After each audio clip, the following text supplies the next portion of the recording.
Shannon, give Dalton a letter grade. You know what, Skip? I'm going to go on and give him this old good D. I'm going to give him a D. A D? A D, yeah. I mean, he's 25 or 35, but what Alex didn't tell you, only 6 of those passes traveled 10 yards or more down the field. She didn't tell you that. And so the touchdown he threw, but if you throw one touchdown for your team and then throw one for the other team, that cancels out. I mean, so even on the, they got 3 points on the drive that Jalen Smith returned the interception down to, what, the 3-yard line. The team had, you know what? Now that I think about it, I'm up here talking about it. The more I talked about it, I done talked myself into giving him an F. He flunked. Yep, flunked. Because now that I think about it, Skip, when you think about it, Skip, he threw a touchdown for the team. He threw a touchdown for the other team. So we had 0-0. He had 4 first downs and 7 drives in the second half. Huh? And no drives had more than 1 first down. What I'm supposed to do with that? And I keep telling you, Andy Dalton won 50 games in his first 5 years, and he went to the Pro Bowl. This is what we know about Andy Dalton. Last year, he was on a team that ended up getting the #1 overall draft pick. Andy Dalton was on that team. Now, a lot of these guys, now I understand that A.J. Green was injured last year, but Tyler Boyd was there, and Joe Mixon, and those guys, so they could still run the football. And Andy Dalton helped them get Joe Burrow. So, Skip, you know what? I was going to give him a D and say he passed, but he flunked. Really? He flunked, yes. So this is a first in the history of the stat called QBR.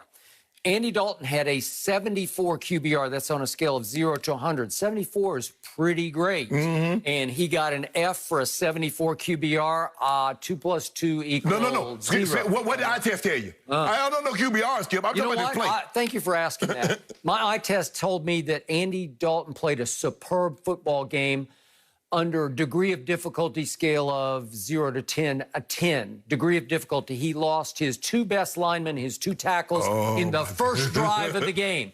He had 2 undrafted kids, 1 first year, 1 second year, playing the tackles against a Washington front loaded with first-round picks that will come after you. Chase Young was the 2nd overall pick in the draft, and here he came. And predictably, right away, Brandon Knight just whiffed on him, and he got Andy Dalton from the backside, the blind side, right? You know what you do, Skip? Why you do that? You know, what I'm doing is I'm going to give Andy Dalton an A- for his performance yesterday because from start to finish, he played with guts and heart and savvy. In that first drive, even after he lost Cam Irving, his left tackle, it's 3rd and 11, and what does Andy Dalton do? He took off right down the middle of that Washington defense, and he ran for 11 yards because he can move a little bit. He's no Tom Brady. He can actually get out and run it. You get it, man. So, first of all, Skip. And by the way, you want to talk about a thing of beauty? That 54-yard touchdown throw to Amari Cooper, if we could see that quickly, it was just, you want to talk about dropping a dime? He beat Darby. I'm trying to figure out how Darby... what a throw. He got an F for that. This man gave him an F, and he executed that throw. And then could we see the throw to CeeDee Lamb that would have tied the game at 20-all? 20-20. That's to Amari. Look at this. That's a rocket shot. Hit him right in the hands. That ties the game going to the 4th quarter. You know, 2020 has been a jinx year for all of us, and I guess that score was a jinx score for CeeDee Lamb because it hit him right in the hands. 2020, no. You're going to talk about, you talk about the throw. You gave him an F for Darby, those throws? Yes, but Darby was in a bail technique. How you get beat on, how you get beat deep on bail? Okay, but you got to hit him right in the hands, and he dropped it right down the chimney. Okay, Skip. It was a throw of throws. Skip. Woo. Old Duncan Dalton. That's what I'm going to start calling him, Old Dink and Dunk Dalton. Skip, only 6 of his passes, of the 35 that he attempted, traveled 10 yards or more down the field. Let that sink in. So, in other words, he fishing around the shore. He just fishing. That's why he catching little fish. If CD just wraps it up and puts it away, we're talking about a tie game going to the 4th quarter with 2 undrafted tackles playing. Whoa. What are you talking about? This is what I did. I never heard you say a word. When they had first-round draft pick Ty Smith, and they had first-round draft pick the center Travis Frederick, when they had first-round draft pick Zach Martin, and they were road grading people. You didn't mention anything about they were going against undrafted free agents, and they would talk. But now, all of a sudden, the roles are reversed. Andy Dalton, 74 QBR. Alex Smith, 22 QBR. He just nuked him in QBR. And you know what Andy Dalton proved once and for all? What he proved? He is easily the best quarterback in the NFC East. It's not even close. Wait, why he keep losing? You want Carson Wentz? Why he keep losing? Give it to him, Wentz. Why does he keep losing? Well, he didn't lose at Minnesota, and he wouldn't have lost yesterday if he'd had his 2 tackles. So in other words, how many games has he won? You gave him an F? How many? Yes, I had him at a D. I'm embarrassed. Backer Jalen Smith got an interception and looked like he was about to take it to the house before Washington receiver Terry McLaurin came from nowhere to make a shoestring tackle. The defense would end up holding Dallas to just a field goal. So, Shannon, on a scale of 1 to 10, how impressive was this chase down? Skip, it wasn't as impressive as the DK Metcalf because he didn't come from the distance. But it just goes to show you hard work pays off because just like in the Metcalf situation, it kept them out of the end zone. And they had end up settling for, instead of tying the ball game, now we still have a 4-point cushion. Skip, that's the difference between winning and losing. One team wanting it more than the other.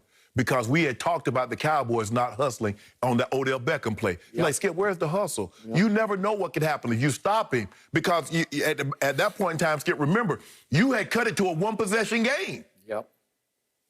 I'm gonna give him a 9. I'm not gonna say it's a 10. You know what? I am gonna give him a 10 for the simple fact immediately he turned. Skip, if he hesitate a 1/10 of a second, now Wolf Hunter's gonna be in position to block him. He had to go instantaneous, and he took off, not knowing if he's going to be able to catch him. He said, but I got to try. Skip, look. Rivera said the players asked him earlier this month to make this young man a captain. Unanimously. A guy in his second year says, a wide receiver at that. There are not very many wide receiver captains, especially in their second year. It goes to show you the makeup of this young man. I'm going to give him a 10 because it could have been easily the difference in the ball game. Can you imagine? Now, the crowd was already erupted. Now, I guess they ain't got COVID in Texas because they got 30,000, 40,000. Each week it went from 5,000 to 15 to 20. Now we got 30. In 2 weeks, we're going to have 55,000, 100,000 fans in Texas State. But that's neither here nor there, Skip. Can you imagine the fans had Jalen Smith scored a touchdown? Now, they were already going bonkers. Can you imagine what that would have done? And just like that, how deflating it was. We get the ball down to the 3-4 yard line, and they don't punch it in. So as high as you were, you equally as deflated because we just know we're going to get a we got Zeke and CD and Gallup and Amari. And we can't get the ball in for 3 yards? Oh, man, it's over. Well, they did get it in. No, they didn't. Yeah, they did. It hit CD Lamb right in the hand. They get it in. Did they not execute a play that should have been a touchdown? Did Washington stop them from scoring a touchdown? They did not. Neither DB did anything to stop him from catching the football. Stopped him. It was cold dropped right in his hand. I'm just saying. That's what. Okay, I'm going to give Terry McLaurin an 8, and I have great respect for him, and I don't know how they stole him. Wasn't he a 3rd-round pick? Yeah. I don't get that, but he ran 4.3 at the combine, and it is a legit 4.3 because people cannot cover him.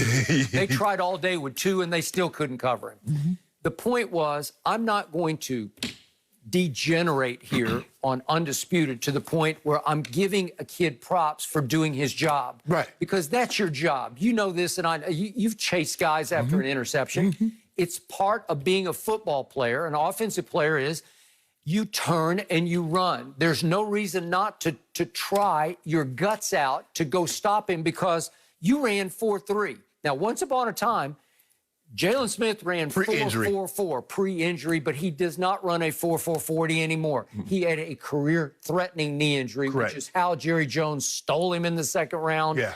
And he doesn't look, I don't know what he'd time now, but would he be 4.6 maybe? No, that ain't no 4.6. I don't know.